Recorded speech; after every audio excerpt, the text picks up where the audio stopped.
You're listening to the Sticks in the Six podcast. Here are your co-hosts, Andrew Forbes, Peter Barricchini, and Alex Hobson.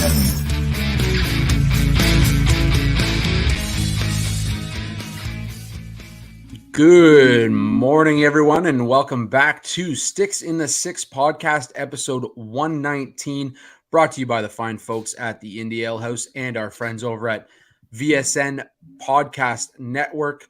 I'm joined here with my co-hosts, Peter and Alex. How you doing this morning, boys? Peter, after you. Oh, after you. Oh, after. Okay. All right. I'm doing good. We're you know what? I'm honestly just at the point of the season where I'm ready for playoffs. I'm so some playoff hockey. Yeah, sick of talking about regular season games and freaking out over losses and freaking out over wins. This is always the time of the season where I start focusing more on like important things that are going to happen during the season and the playoffs instead of just going on a day by day, game to game basis. Like right now, I'm looking forward to Ryan O'Reilly coming back, and then after that, Matthew Nice potentially, and then the playoffs. Everything in between, I don't care about. So I guess you asked me how I was doing, not what my thoughts were on the state of the Leafs, but you can kind of put those two together, I guess, because I haven't had a really eventful week. So there you go. Beautiful. Peter, how you doing, buddy? Kind of the same like Alex. 10 more games, baby. That's all it is. And then playoffs are around the corner. It's really exciting right now. But yeah, I'm doing good. And you know me with my music, and Alex can relate to this too. But like anytime, like right now, especially whenever there's a new Linkin Park track coming out from like the Meteora 20th anniversary, I'm gonna be listening to that nonstop. Lost was on repeat, and now Fighting Myself is that next track right now. And again, we talk about I can't remember. I think it was like this past week or the week before where it was like the anniversary of Chester Bennington's death. And now it's like hearing his voice, hearing the new song come out, like the anniversary, it still hits home. Like I'm still in disbelief about that. But you know what? The music is alive and well for a reason. So if you need to check out Fighting for Myself, do it, because it is like literally shades of like Lying from You. Takes me back to my childhood. I think Linkin Park was one of those albums I'd listen to as I was falling asleep. I had this big ass boombox in my room, and I just listened to it. Like it'll actually, you guys will think I'm crazy, but I'd have like Linkin Park one night, the next night it'd be like Tupac's greatest hits. I was all over the place. Little Conway Twitty thrown in there, a little mix of Conway Twitty. Just picturing 15-year-old Forbes just slamming Busch Lights in his room, listening to Conway Twitty. probably whatever was in the fridge, right? But did you also do the Family Guy thing with Peter Griffin, ladies and gentlemen, Mr. Conway Twitty? 4-minute cutscene. No, but I'll tell you what though. My dad actually had to buy me a copy of the greatest hits, Conway Twitty's greatest hits, because he had it upstairs in his little repertoire there, and every once in a while I'd go missing because I'd take it down to my room and I'd be listening to Conway Twitty. So eventually they just got me my own copy of the album, and that those go back to my country days. So Peter, the best is when they make that joke at the end where on the episode where they're all in heaven visiting God, and then right as they're about to leave, God's like, "Hey, by the way, Conway Twitty says cut it out. Just write a joke." I remember that. I remember that one. So good. Well, boys, like you mentioned, playoff hockey is just around the corner. And I think I do agree with you. I think it's time that, we're just ready for like the regular season. I think with the Leafs right now, we know what we're expecting in the first round. We know that, it's going to be against Tampa Bay. It's just about, home ice advantage. And I think that makes it a little bit tougher to kind of tune into the rest of the regular season, because you just want to get going. You want that revenge after last season. You want to get back at it and see what the Leafs can bring this time around. But obviously, before we get into our Leaf talk, a little news from around the league. And I do want to shout out the London Knights on this episode, because it was win number 900 for Dale Hunter last night. And such a big milestone for a guy who's done it for so long and really coached some incredible first round talent when it comes to the NHL. And I give him a shout out because I took my son to his first hockey game the other day. Well, I shouldn't say the other day. It was a couple weeks ago, and got him his first London Knights jersey. and threw it back to the old Spider Knight. Oh, that is phenomenal. lovely. So that's Oakley's little jersey. Hopefully we'll get him to a playoff game at some point. See the Knights pull it off. But yeah, shout out not to a Fanatics jersey though. Yeah. No, yeah.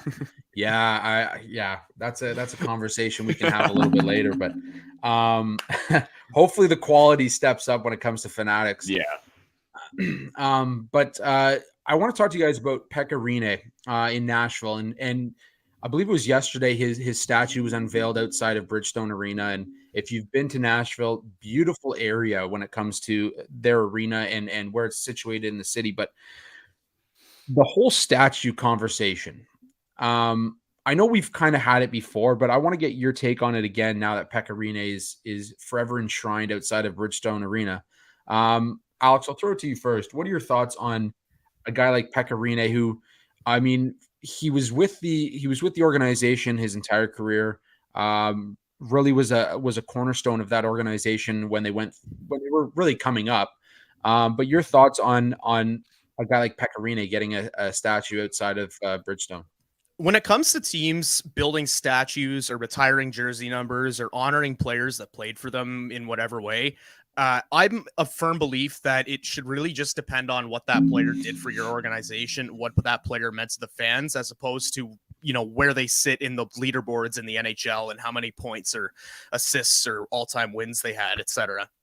Like, for example, I see a lot of people rip on the Ottawa Senators for retiring Chris Neal's jersey number. And, every Senators fan I talk to talks about how amazing Neal was and how much of a fan favorite he was. And I know how much of a fan favorite he was, but to be a Sens fan during that time, sure, Neal may have only been a third line forward, maybe at his best, but he was a fan favorite and the team loved him. The fans loved him. And, if everybody around Ottawa is in favor of retiring Neal's jersey number and giving him a ceremony, then no one else should have any gripes about it. And I feel the same way about Pekka Rinne and the Predators. I mean, you can go and say, he never won a cup for the Preds, or, I don't know. That's really the only gripe you can make for him at this point, because he did everything else. And you can go ahead and say whatever you want, but if the Predators feel that he is, means as much to the organization as he does, then I don't think you can really make an argument against that, because in their mind, they're honoring someone that's important to them. And if it's important to them, then it shouldn't be important to anyone else. So, Peter, your thoughts on that, as well as I'm gonna just throw this at you as well. So let's say Marner Matthews re-signed in Toronto. Right now, Marner sits at 548 career points for the Leafs. Obviously 440 roughly back of Matt Sundin. But let's say both of them get within the top 10 of all-time points for the Leafs. Are we talking about statues on Legends Row for Matthews and Marner?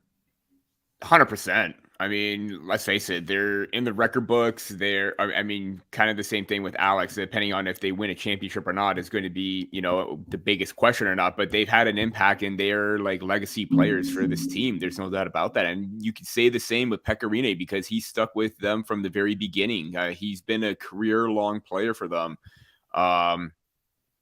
Just looking at his stat line too, 2.43 goals against, 917 save percentage, 369 wins in 15 years. And this is even towards the tail end in like 2019-20, where he started to struggle. He still had a winning record that season. Obviously, the numbers weren't that great, and that was a transitional period where UC Saros was starting to come in, and then, they drafted Yaroslav Askarov, who's starting to shine right now in the AHL. But, this is a player that was there at the beginning and there to the end. And yeah, you could also throw in the fact that, they didn't win a Stanley Cup with him, but at the same time, he was a runner-up. He was a key piece in that 2016-17 team where you had, Ryan Johansson at his peak, Matt Duchene, PK Subban as well. They were all critical pieces, and Pekka Rinne backstopped them to the Stanley Cup finals. And that's something that, obviously you want to hoist the cup, but at the same time, that's something that, he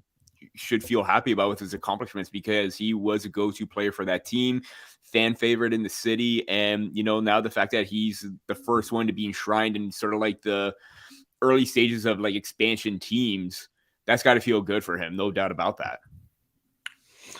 Yeah, to some extent, I'm in agreement with you guys. I think when it comes to, so you guys know my opinion on like the return video that players seem to get if they played one game with an organization now, and I'm not a huge fan of that. I think like I get what you're trying to do. You're trying to pay respect to whatever time they spent with your organization. When it comes to retiring jersey numbers, for me, like for the longest time, the Leafs only did it for players that their careers were cut short with the organization. So, for example, like even Tim Horton at the time didn't have his jersey retired with the Leafs because when his accident took place, it was with the Buffalo Sabres. So I think there was, I wasn't always a huge fan of that. I thought like players that did something for the organization, players that won a cup for the organization, deserve to have their numbers retired, especially if they were part of the cornerstone of that organization. To me now, it's like the retirement of a jersey in the sake of Chris Neil. I get that he was a big piece of that organization for such a long time, and we saw it in the battles of Ontario. So I can understand where you're coming from with wanting to retire his jersey. I think statues are a bigger thing, and like we're talking like how many teams around the league have statues outside of their arenas, and I think it's becoming more and more. We saw obviously. I'm sorry, it's escaped me. Winnipeg just did theirs with. Who was it? Anyways, it doesn't. Regardless, you're seeing Dale Hawerchuk. It was Dale Hawerchuk. I was just about to say it was Hawerchuk. And that to me makes sense because of what he meant to the organization and the way kind of everything ended. I think for me, like,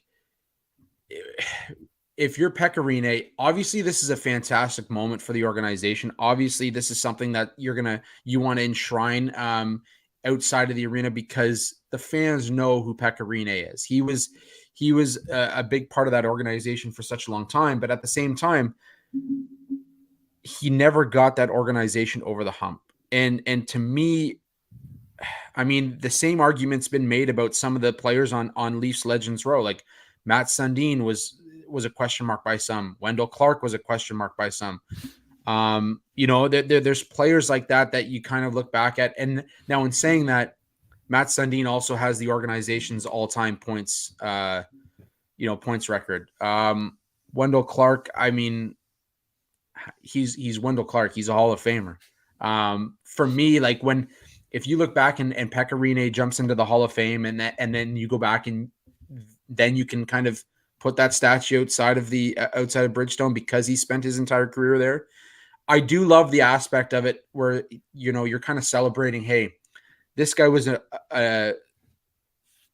like the entire time he was in the NHL, he was a national predator. I do like the celebration of that because I don't think there's enough of that anymore. And I love a good story of like a Steve Yzerman who played his entire career with the Detroit Red Wings. I love it kind of sucked. Even as a Leaf fan, it sucked to see Daniel Alfredson eventually leave the Ottawa Senators because I was like, he never looked right in another jersey, right? Mm-hmm. So Matt Sundin, I mean, obviously he started with the Nordiques, so you can't really say that, but jumping into a Canucks jersey all of a sudden at the end of his career, it just didn't look right. So I get that aspect of it, but I don't know. For me, it just, I don't know. To me, a statue is like everything, right? Like you're talking about Tom Cheek outside of the Sky Dome, right? Mario Lemieux outside of Pittsburgh, Wayne Gretzky. There's a statue of Wayne Gretzky in Brantford, Ontario. I don't know. It's just, for me, it kind of hits different, but I get where they're coming from. And I do think it was a big moment for Pekka Rinne. And I, obviously, congratulations to him and congratulations to the organization. And I'm not trying to take away anything from that. I just think there's a step from jersey retirement to putting a statue outside of the arena. So I'm kind of half asking a serious question here, but also just half being a shit disturber / devil's advocate. Going back to when you asked, is it like when you said a statue is a lot bigger than a jersey number retirement? Is it really? Because in one sense, you can you can only retire a jersey number once. I think that kind of defeats the purpose after. If you were to say 300 years from now, if Pekka Rinne, what was he, number 35? Yeah. If Pekka Rinne was number 35 and the Preds retired his jersey number, say like 200 years from now, there's a guy that does everything that Rinne did and wins them like 10 cups in a row. At that point, you can't really unretire Pekka's number, but if you build a statue of him, you can always build another statue for this next guy. So I'm like half kidding, but at the same time, there is, it kind of does make you think a little. So I'm gonna counter that with the Leafs actually retired the number 27 twice. Frank Mahovlich and Daryl Sittler. So they have retired it twice, and I believe the New York Yankees actually retired the same number twice as well for two separate players. And that brings me back to eventually, if you retire enough numbers, eventually your organization is going to either have to go to 3 digits or you're going to have to start playing with retired numbers. So, and that, I mean, it's kind of counteractive. When did they retire Sittler's and Mahovlich's number 27? The same time. Okay. So it was at the same time. They did retire at the same time because that was when Shanahan came in and they transitioned from these honored numbers to fully retiring numbers. That's why JVR changed from JVR changed. That's right. 25 to 21 too. Wait, was he 25? And I believe Nylander. He was 21 to 25. Sorry, because of Salming. That's why. Yeah. So I mean, I do get the argument, and I agree with you. I do. My thought process with retiring numbers, and you guys know I'm a stickler when it comes to the Hall of Fame as well. I think it's very the Hall of Fame can be very saturated at times, but I think eventually, if you retire enough numbers as an organization, you're going to have to recycle these numbers because you're not going to go all of a sudden a player's wearing number 100, right? Like it just it just doesn't make sense. So, but anyways, 7-1. Yeah, exactly. So anyways, congratulations to Pekka Rinne. It is a great moment for him. And I do understand where the Preds are coming. He was a lifelong Pred. He meant a lot to that organization, and he's a recognized face around the community as well. And we heard it with Kaskasuo. I mean, that community in Nashville is somewhere that players obviously love to stay and be around. So I'm sure Rinne's in the community at times in Nashville and probably means a lot to that community as well. So it does make sense, even though I'm sitting here arguing against it. But Pekka Rinne goes and calls off his statue ceremony because the guy on 6 of the 6 said, I don't know if he's worth it. Yeah. Anyways, last quick note from around the league, boys, but we're not going to dive deep into this because, as Alex mentioned in the preamble here, we could just recycle everything we've said last week and 5 weeks ago and whatever else. Eric Stahl, Mark Stahl decide not to wear the Pride jerseys for the Florida Panthers. And Jordan Stahl jumped on board as well. And Jordan Stahl jumped on board as well. And I should mention, the Chicago Blackhawks also did not wear their Pride jerseys. That's coming after Connor Murphy earlier in the year said that he wants all of his teammates to wear the Pride jerseys. They blamed it on Russia, which I thought was kind of the most phenomenal joke of an excuse ever because they have 3 Russian players on their team. And then, of course, the Stahl brothers blamed it on their religion and what have you. And there is video that Eric Stahl did wear a Pride jersey when he was with the Montreal Canadiens. In his statement, he does not recollect wearing that Pride jersey. I don't know how you don't remember it. Maybe he just didn't want to remember his days in Montreal. I don't know. But I don't know if you guys want to add anything to this shit show, but I love the idea that God was okay with it when he wore the Pride jersey 2 years ago, but he's not okay with it now. 2023 God is all about not being for the Pride jerseys, not 2021 God. So I don't know. I saw a great thing on Twitter actually trying to explain why it's become such a big deal in this year. And the individual, I'd have to look up the name, but the individual said something along the lines of it's not about the homophobia anymore. It's about transphobia and the way that they've changed the flag on the jerseys.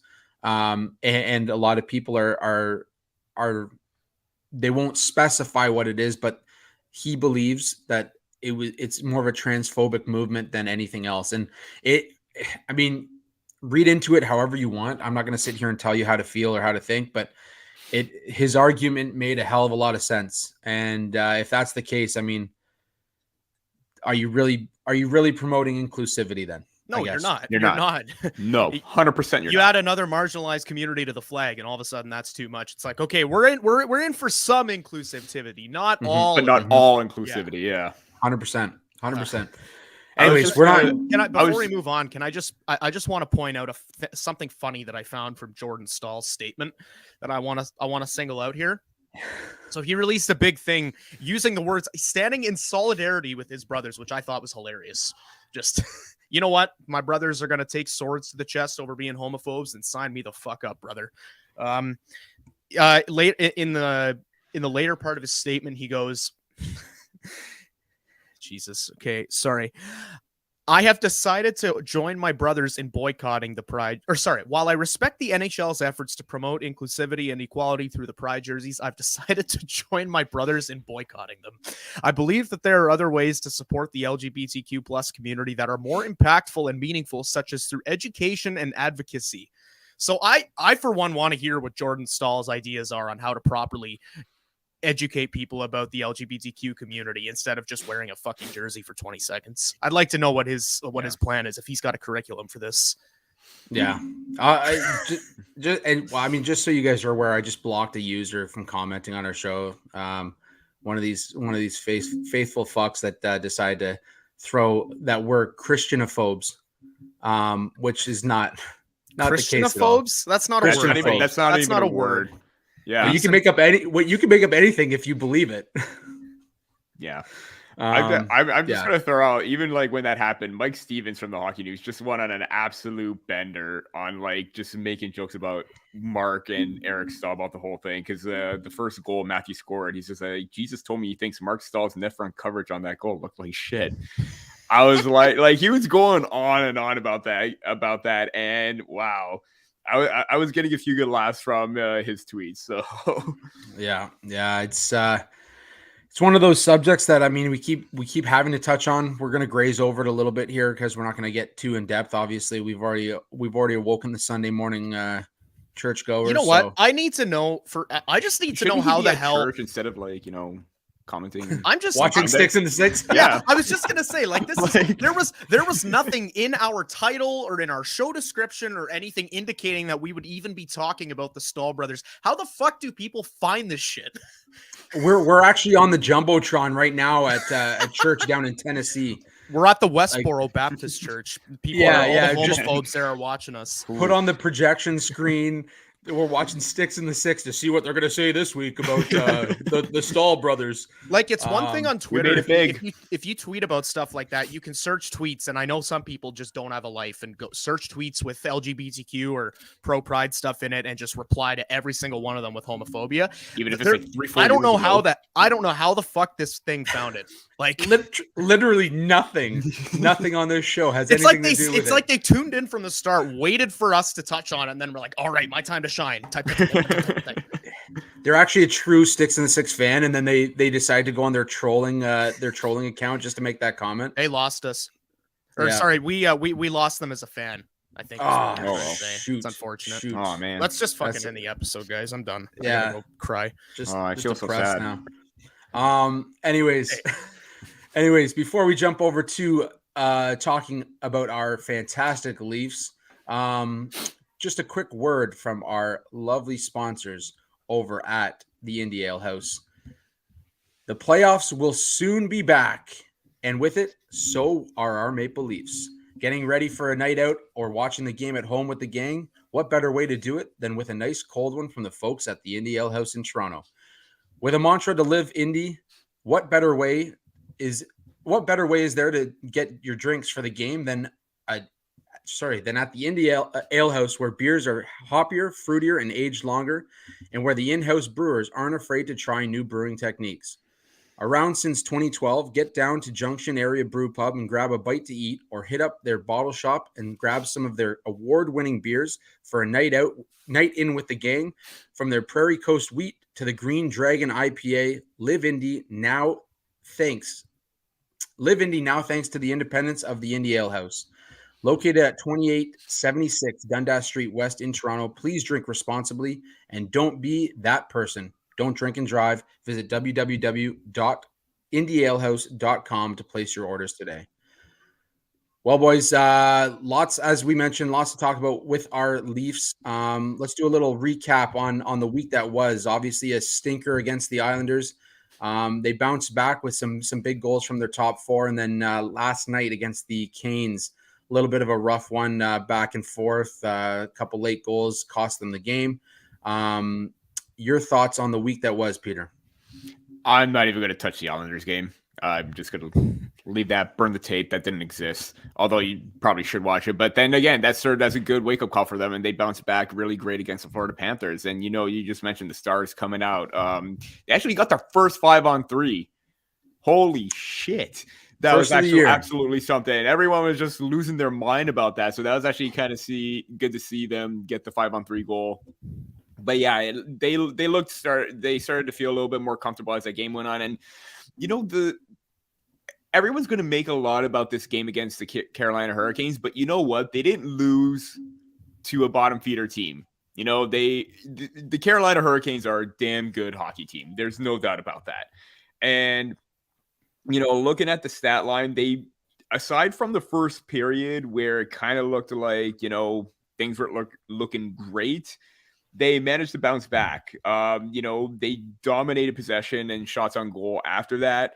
Matthews started to click. Calle Jarnkrok's looking fantastic on that top line. Do not change that, I don't think. But then again, you had the Nelson goal. You had Matthews answer back, and then Aho after that. So there's still some questions with the defensive lapses and positioning. That's just, they really need to tighten up in those situations and try and help out their goaltender.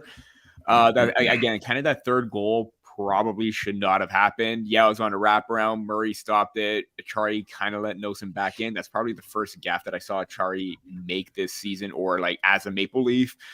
But you know what?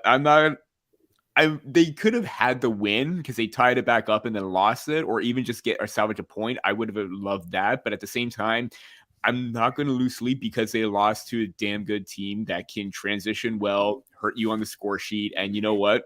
Just don't leave Sebastian Aho wide open like that. Simple as that. Yeah, I wasn't a huge fan of the Achari penalty off the top to cause a 5-on-3 against. But you can't put yourself in positions to lose and complain about officiating all the time either. So I'm not gonna like you said, I'm not gonna lose sleep about a loss to the Canes. They're a tough team, and even without a couple of the big guys in the lineup, it makes it tough. But Alex, your thoughts on too? It was probably their best game played in a loss in some time. Yeah. And that's what I forgot. No, I agree with you. I agree with you 100%. Alex, your thoughts on the week that was for our Maple Leafs? Yeah, I got nothing to say about the Islanders game either. Samsonov was thinking about his wife about to give birth within the next 24 hours, so I can't imagine his head was fully there. And then, obviously Thursday's game. I don't know why I'm blanking right now. Who'd they play on Thursday? Florida, yeah. Christ, I'm 23 years old, man. The Stahl brothers, man. The Stahl brothers. Yeah, that's right. We just got on that. My God, I am awful. Anyways, so yeah, that game was good. I got no complaints about that. And it's just it goes back to what I was telling you guys earlier. I really don't care about wins or losses too much at this point. I care about wins in the sense that I want them to stay ahead of Tampa Bay and clinch that home ice advantage. But I am so over watching them play a bad game and thinking, oh shit, this is going to be why they can't get out of the first round, or watching them dominate a team back to back, or front to back rather, and be like, oh my God, they're going to win the cup this year. I'm so sick of taking these games and pretending they've got any correlation to how they're going to do in the playoffs. Because in my opinion, they've either got it for 7 games or they don't. So I don't really overthink anything that happened. I think you'd like to get a couple more saves from Murray in that game. Although I thought he played pretty well overall. It was tough to give that lead right back to Carolina. But another thing to remember is that this is a team that, on the brink of losing or getting swept in the season series against the Leafs. These guys are a good team. They know how to lock down and defend a lead, and they're you're not protecting a lead against the Anaheim Ducks here. Like Carolina is the second best team in the league right now. So I'm not going to overthink that loss too much. I will say the one thing that's kind of been worrying me a little bit is the fact that Timmy Liljegren has played his worst hockey of the season over these past 3 or 4 games, which really sucks because I thought for sure that he was primed to take on a decent load in the playoffs this year. Maybe not top 4 minutes per se, but he barely played in last year's playoffs. I thought maybe he was going to take a step forward this year, and we were all calling for Keefe's head when he kept sitting Liljegren over Hall. And then when he came out with that quote of how, there's going to be more competition and et cetera. But Keefe held to his word there. He sat Justin Hall for a game. He sat Morgan Riley for a game. He sat Giordano for a game. He's sitting Gustafsson and Liljegren here and there, Gustafsson and Schenn, I should say. So it's not like Liljegren's the one that keeps getting sat over and over. Like they're experimenting with the entire defensive core and giving everyone a bit of an equal cut.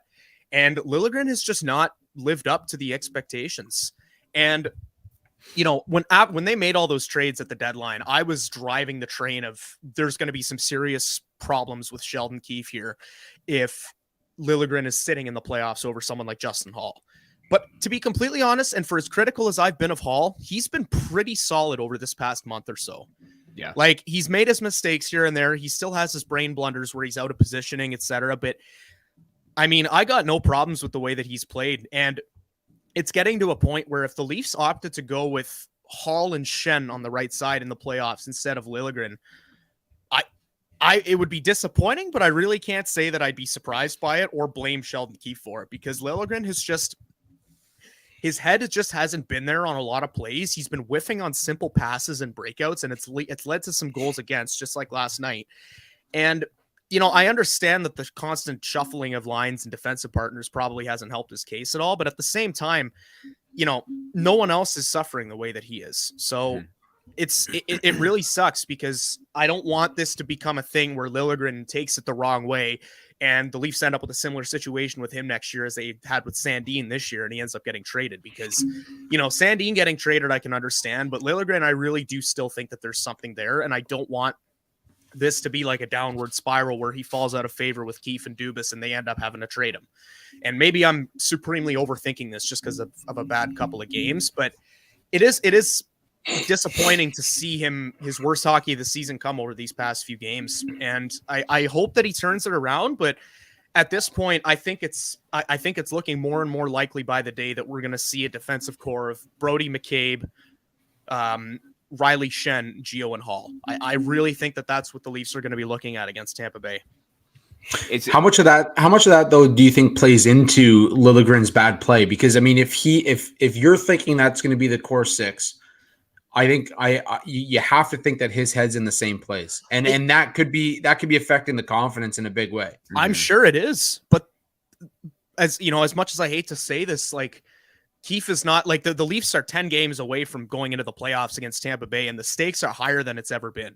So for as much as it sucks for Liljegren, if his head's not there and if that's messing with his confidence that he might not be guaranteed a spot in the playoffs, I mean, what can you do about that at this point? You need to have 6 guys in there who are ready to show up and ready to play their best hockey. And Liljegren, if he can't give Keefe and his coaching staff full confidence that he's going to have it for the playoffs, then there's nothing you can really do about that. You just hope that he learns from the experience and hope that he turns it around these next 10 games and keeps the competition fresh. But I'm really thinking that once Ryan O'Reilly gets back, and it looks like he's on the cusp of returning, I think at that point we're going to stop seeing this constant rotation of lines and partners, and I think we're going to see Keefe really start to set his playoff lines. So I don't know. Time's running out for Timmy, guys. Yeah. I was going to one last thing. Sorry, Peter. No, I was going to say too that, for me, this is kind of like a losing streak for a team going into the playoffs, and you kind of want to get it out of your system before you get to the playoffs. And I do think I agree. I think this is probably the worst streak of play that we've seen from Timothy Liljegren this season. At the same time, I'd rather him do it now, take these last 10 games and kind of figure it all out. Get the heebie-jeebies out of you and play some good hockey for the last 4 or 5 games and maybe win that spot back. And we've talked about it throughout the season. The best thing that you can have going into the playoffs is depth on the back end. And if Timothy Liljegren is your seventh guy, to be honest, I have no issue with that. And I think if you're Keefe, you go to Liljegren and you say, look, man, you've had a little bit of a rough go these last few games. You're going to be our seventh guy going into the playoffs, but you're still the guy for in the future for us. You're still our guy, and just like kind of push back that confidence that maybe is dipping a little bit for a guy like Timothy. Yeah, I mean, Peter, you're not gonna. Sorry, go ahead, Peter. No. I was just gonna add in that, yeah, like too many times. I think it all depends on who he's playing with. Kind of similar to Morgan Riley. I mean, we saw how well Liljegren played with Sandin because they complement each other very well. Like you mentioned, Alex, and even when I wrote about 3 things that the Maple Leafs need to fix are like mitigating turnovers, and we've seen Timothy Liljegren's breakout passing in junior. At the World Juniors, at the AHL level, at the NHL level, he's a fantastic breakout passer. I really do think, kind of what you alluded to, Alex, is that maybe the line juggling, the shifting of pairings, the fact that he may be the odd man out again is probably getting to him. But I think it all comes down to who is he best comfortable with to try and get him back on track, and who better player than to put him with than Mark Giordano. You know, we saw how well those two connected and how well Gio spoke highly of him, like, 2-3 games after they're being united together as a defensive pairing. And, they do play that similar game. Both have that offensive tendencies. Both like to play the body a little bit.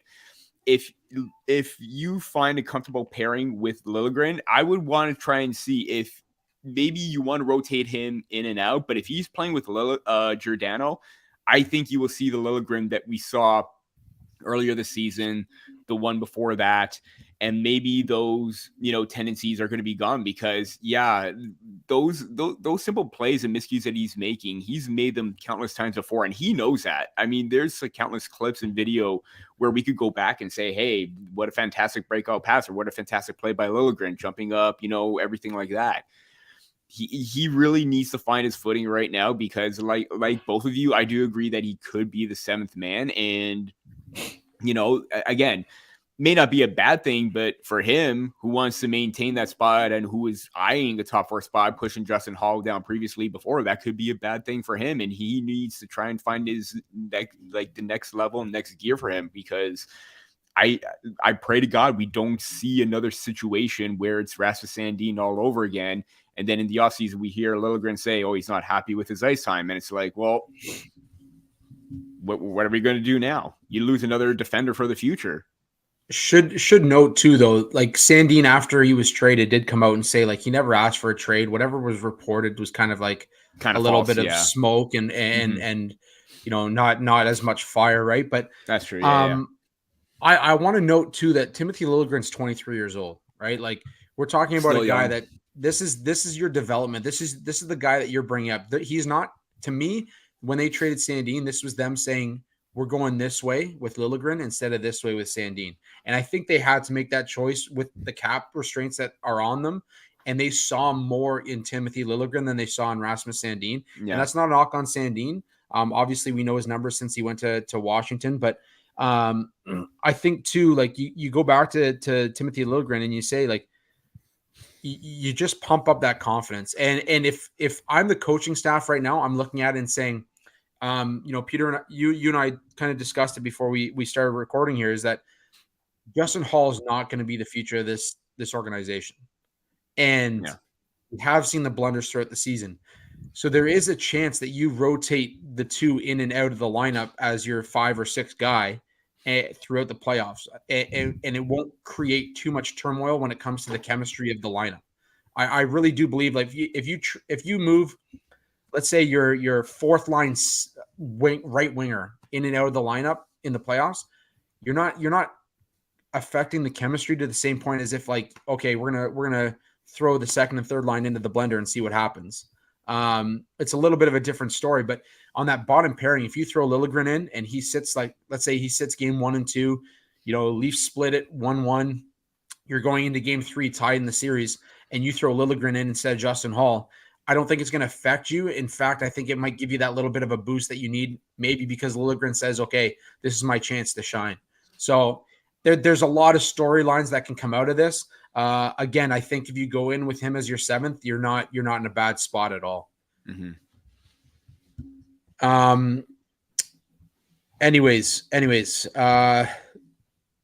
Samsonov, I want to talk about goaltending. We obviously Samsonov's been out a little bit the last couple games with the birth of his child. He's not 100%. Congratulations to the Samsonovs. First off, adding another addition to the family is always a fun experience. But let's start with Matt Murray, because his play of late, I mean, he has this great game in Florida, kind of comes back, and it's, a little hit and miss against Carolina. Again, we talk about Carolina being such a great team. They didn't have Svechnikov. They were missing some pieces, and he didn't look as maybe confident or as what's the word? As maybe focused as he has in past outings. But Peter, let's throw it to you first. Your thoughts on Matt Murray and his play of late. Obviously, we all agree that Samsonov is going to be your starter going into the playoffs. But should the Leafs kind of give him a little bit of rest and let Samsonov kind of string one out for the last 10 games here? Oh, absolutely. I mean, if you really want to go in with one goaltender set in mind as a starter, then yeah, you got to go Sammy. There's no doubt about that. But I really haven't. Obviously, yeah, you get some questions and doubts about Murray's play, how like he has let in some easy goals. And let's face it, some of those goals should not have gone in. I mean, I previously talked about the Stefan Nezin goal where, puck's on the line, he's trying to keep it out, and then, kind of just lets it back in. But then again, kind of Achari on the same play didn't quite tie up Nezin as well. But I mean, I actually haven't been that disappointed in Murray's play, because he has given his team a chance to play. In case in point, the Ottawa game, where, they were up 4-2, team kind of collapses, and then he has that stellar like overtime and shootout where he's still giving his team that chance to win. And, that's kind of important. I thought that was like that could have served as a good turning point for him. But yeah, even Keith said post game, and even Alex said that, probably should have had maybe one or two make a stop here and there. Yeah, it's going to be key, because let's face it, if he had, like, even if it's a very, very close game in the playoffs, it's 1-1, game 7, do or die. You have Matt Murray in there. He's having the game of his life. But if he lets in a stinker, kind of like what we saw with Jack Campbell quite a few times last season, and even in the playoff bubble before that, what's going to happen then? You're going to have a lot of Maple Leafs fans. I mean, yeah, you still have some of his supporters, but then you're going to have a lot of people turn on him saying, oh, why did we acquire him? It was a bad move and everything like that. You're just going to hear the like stupid comments come out. But, he does need to dial it in. He does need to refocus. And I think maybe taking some time off here and there would be great. But then again, how are you going to adjust to the schedule or the playoffs? Because Alex, I don't mean to jump in on here. I know you're writing something about that, but Samsonov is good at home. Murray, it has been better on the road. What do you do? Are you still going to elect to go with Samsonov the whole entire way, or are you going to throw in Murray for the away games? It's interesting to see what's going to happen, but I really haven't had an issue with Murray's game so far. It's just, yeah, a goal here and there he needs to stop, but he's been making saves when he needs to. Alex, what are your thoughts? As Peter alluded to, you are writing a piece on the goaltending going into the playoffs. Obviously, Matt Murray, he hasn't been horrible this season. He's had a couple of blips that kind of make you question, his spot as a starter. But at the same time, you've got Samsonov, who's playing, pretty much lights out aside from that stinker he put up against the Islanders. Your thoughts on the goaltending going into the playoffs? Yeah, I would say that Samsonov for sure is still the game one guy at this point, just because, I mean, if the Leafs lock up home ice against Tampa Bay, you look at Samsonov's stats on home ice, he is lights out at home, with the exception of maybe one or two games. So I think you got to go Samsonov at home. And unless he completely shits the bed, I think you got to go with him game 2 as well. But it is worth a look to see if the Leafs should go Murray and Samsonov kind of at their better home and road splits throughout the first round. Like Murray's stats are way better on the road than they are at home, and Samsonov's obviously are the opposite. So it's an interesting conversation to have, because I think that there's also an element of guessing that you keep sticking Tampa Bay with if you change your goalie midway through the series. And I think it's something that you can, I know in the playoffs, you don't really want to be, playing stuff by ear and trying new things out and trying to be innovative when you've got 4 games to win out of 7.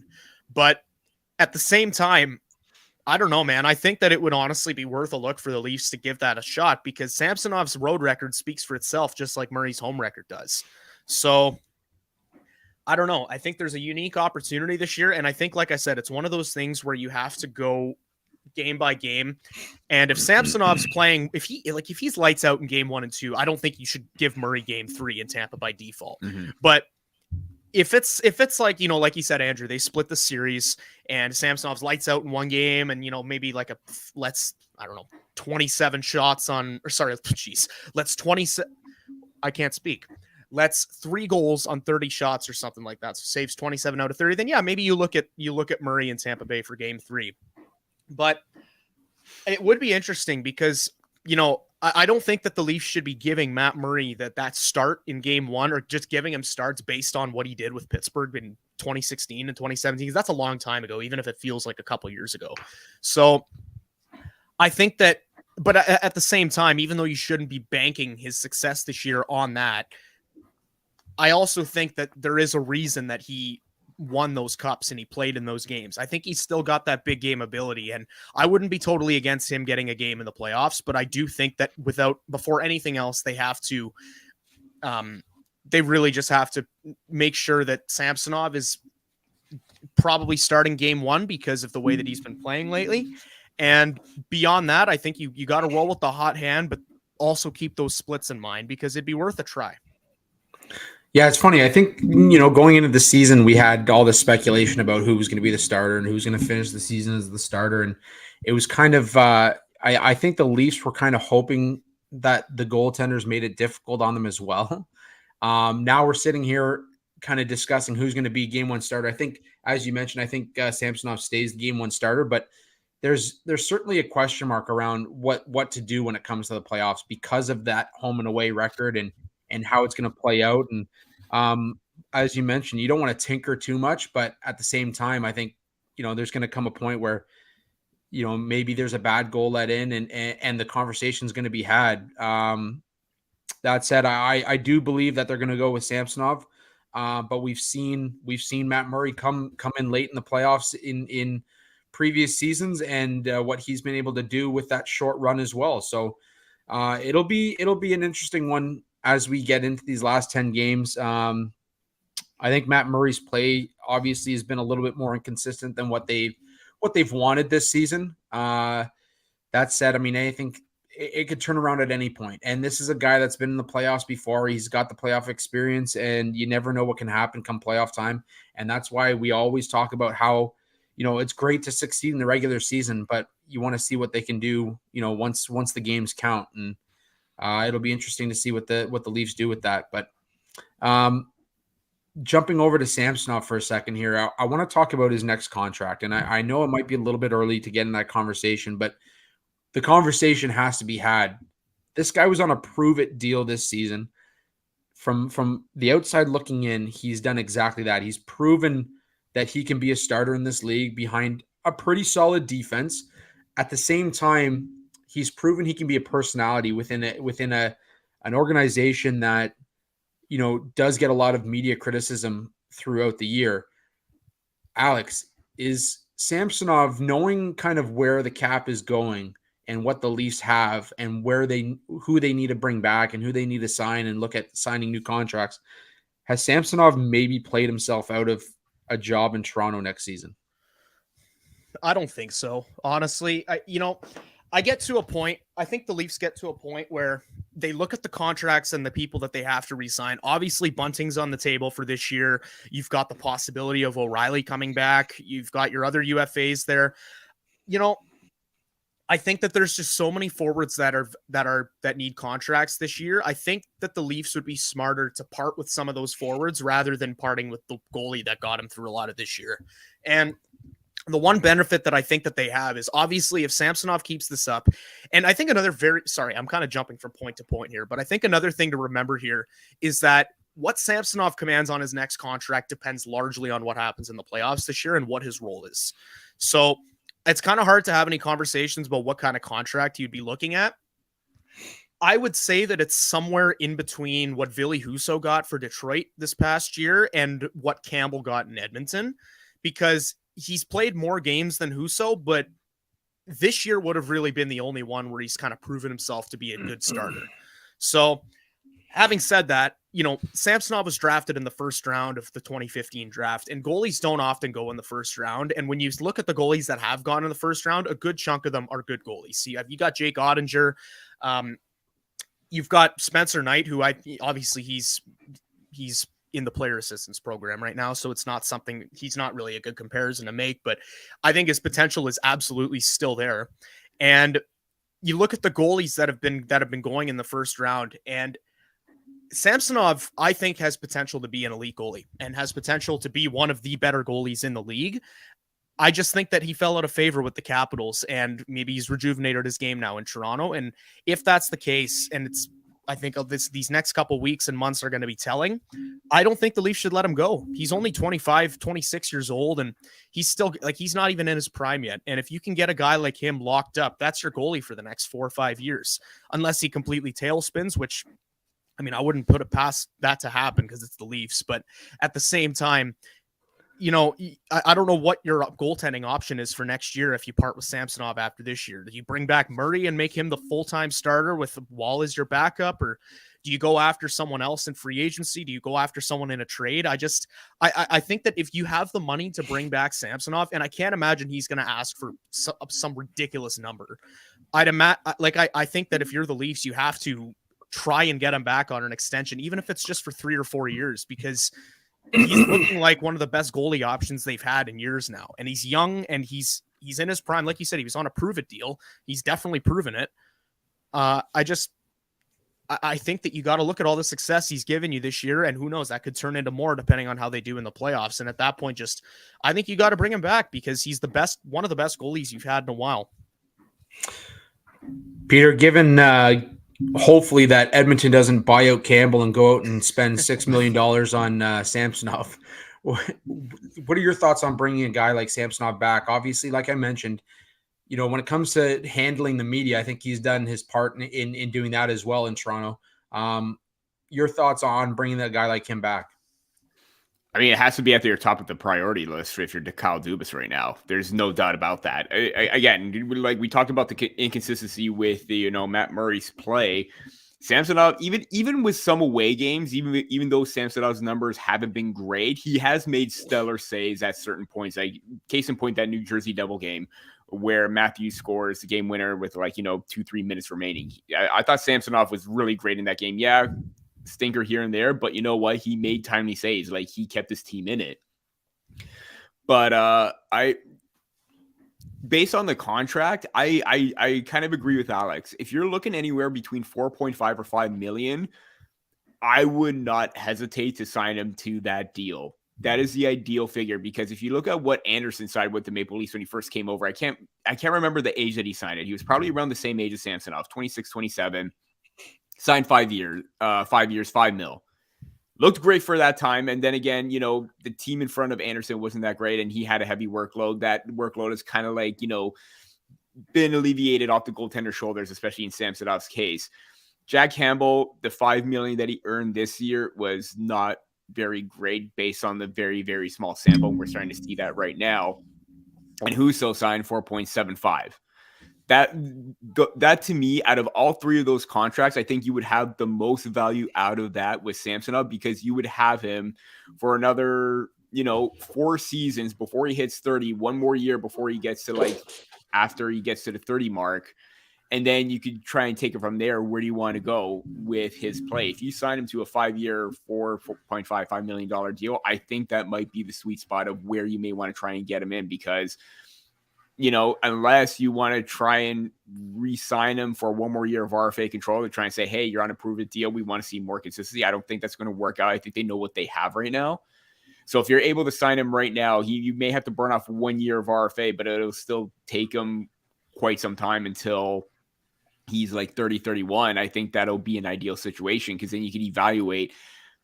At that age, goaltenders tend to try and start to dip off. But at the same time, if he's continuing to take the steps in his development and work hard and take the steps that he's doing so far, why not extend him right now? I think that's going to be very ideal for the Maple Leafs if they can try and get him under contract sooner rather than later.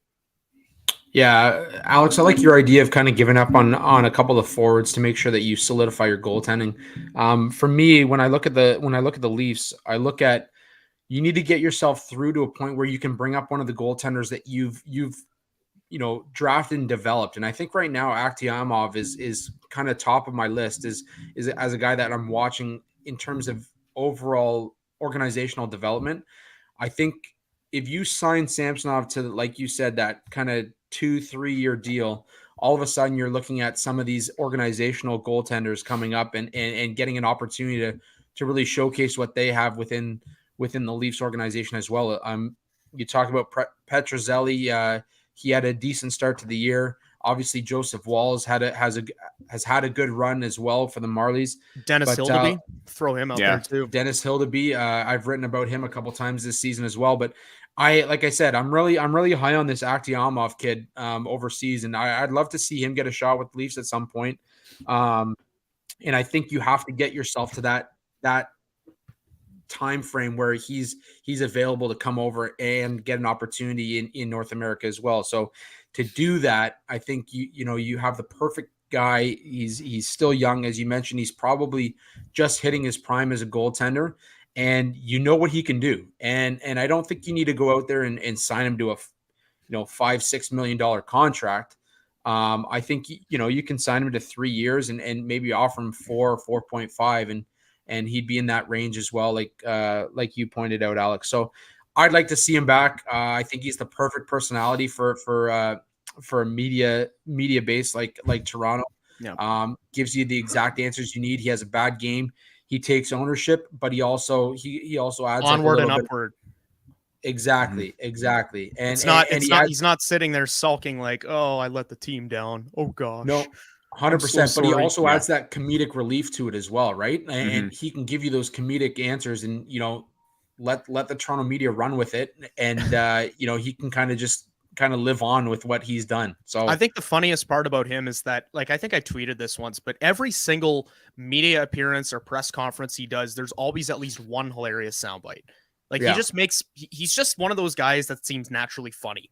Like there's that tweet there was that time when he got saved by a goal that was called off and he said, "Thank you, God, and thank you, video coaches."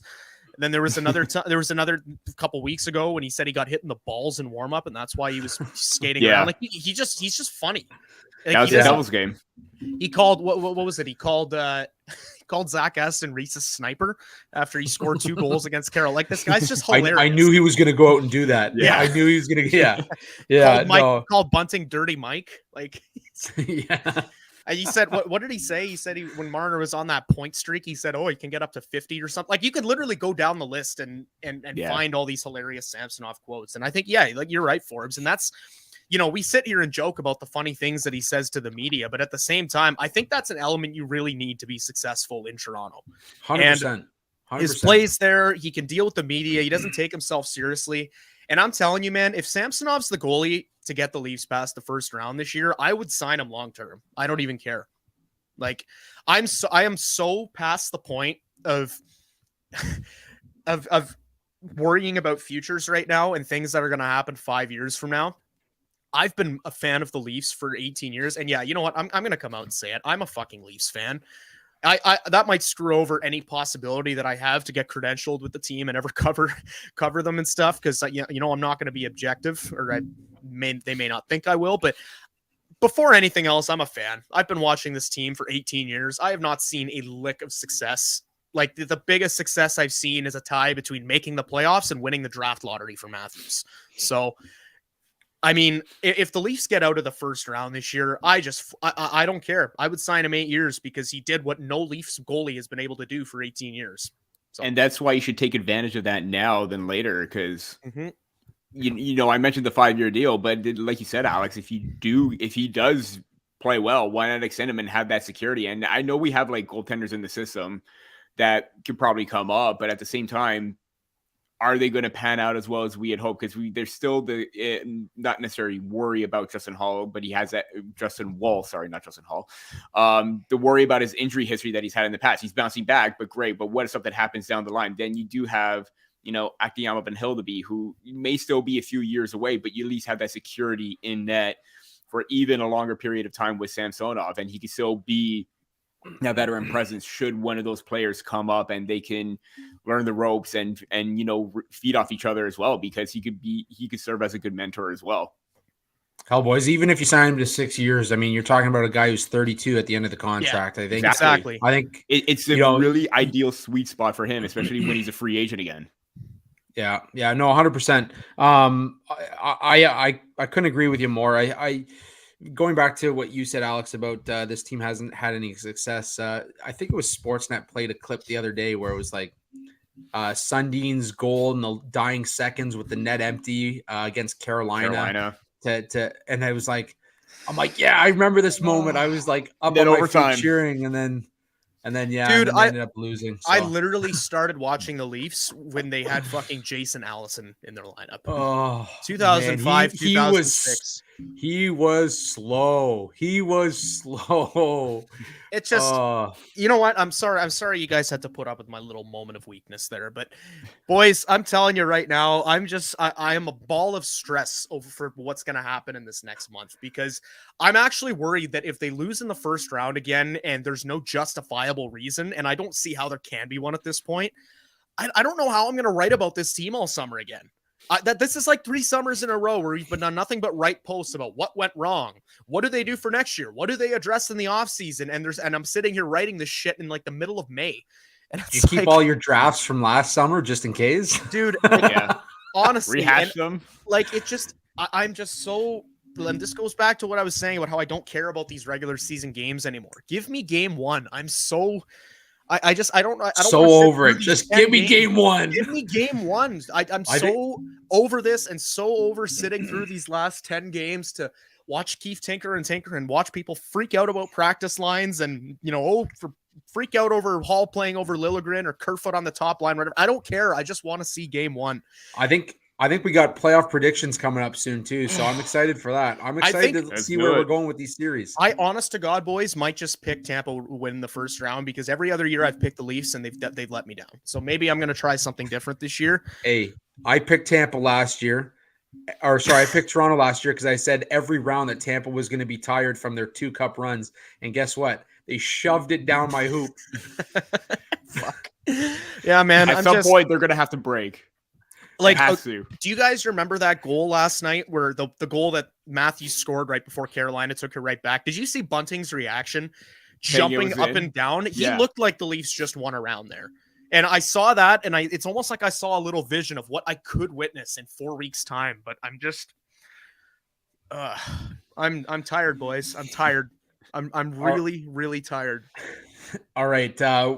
Let's jump over the Riley getting a break. I don't want to talk about load management. I just want to talk about Matthews as our last hockey point of this episode, boys. But Austin Matthews looked good last night. He's looked good for the last few games. He looks like he's back.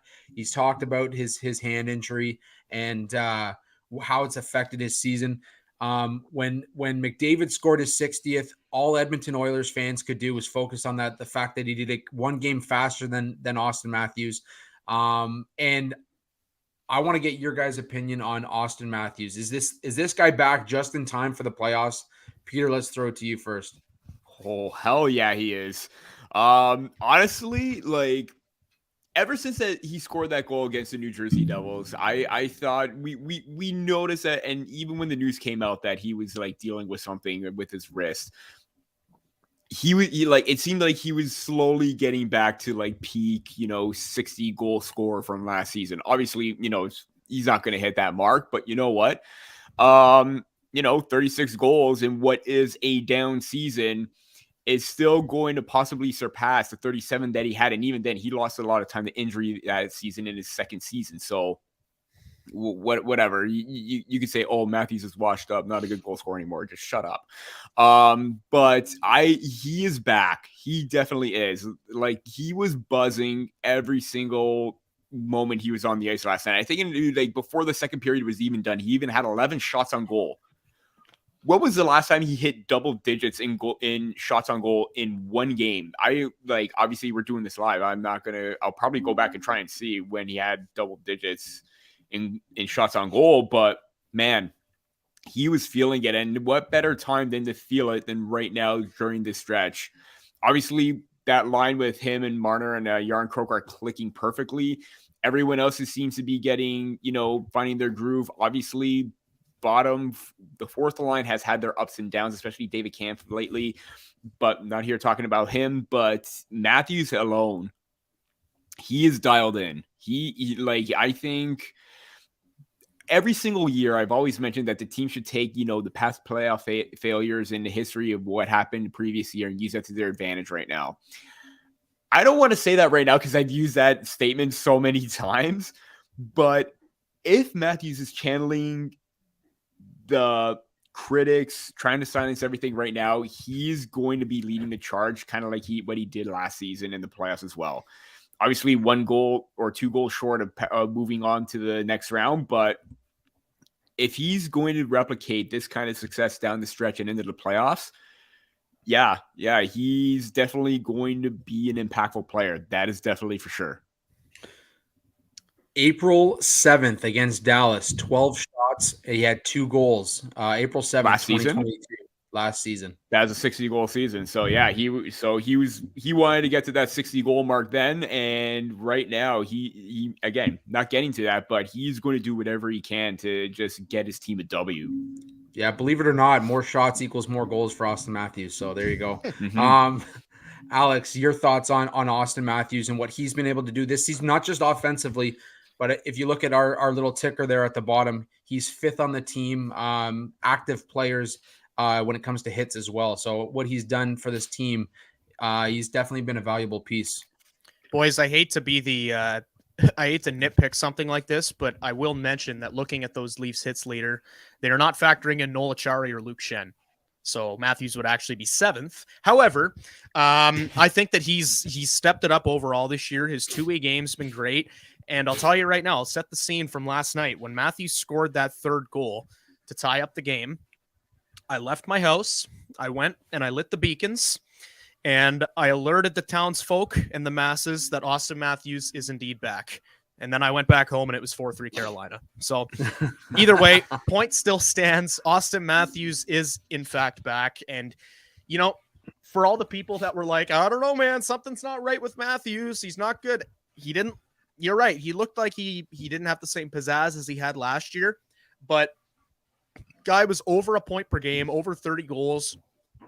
If that's how he's going to play with an injury all year, sign me up, because I think he says he's feeling better now, and you're seeing what he's capable of now, and you're laughing. So I think that as long as he can keep this play up for the playoffs, like he said, Peter, and man, a goal in a game 5 or 6 or 7, just like he scored that game 5 goal to win it and take the series 3-2 last year, a goal like that in a game where if they win, they're in. This guy is going to have his legend status cemented in Toronto, because at this point, the stakes of getting out of the first round are as high as they would be as if they were in the Cup final. So I just hope that we continue to see this version of Matthews. Still on pace for 87 points too. I mean, that's still good. Down year. And that's going to be his 2nd highest point total ever. So health is everything for this guy, guys. And I think, we need to have him at 100% going into the playoffs. I'm okay with a little load management in this last week, get him to where he needs to be. I don't care if he hits 40 goals. What he's been able to do defensively, and he's a defensive stalwart when it comes to what he can do as a center for this team as well. So he gets my vote for the Selke this season. I think the 36 goals is just a testament to what he's been able to do in his 200-foot game. And I'm excited. I'm excited to get game one going, just as you are, Alex. And I think it's time we get the regular season done. Let's get into playoffs. Let's get the predictions going. We'll obviously have that over the next couple of episodes here at Sticks in the Six. Before we shut it down, anything you guys wanted to add, Peter or Alex? I've got nothing to add. I'm going to be coming out with that piece about Murray and Samsonov in the playoffs on Monday. So that's one thing to look forward to. And other than that, yeah, not much else to plug.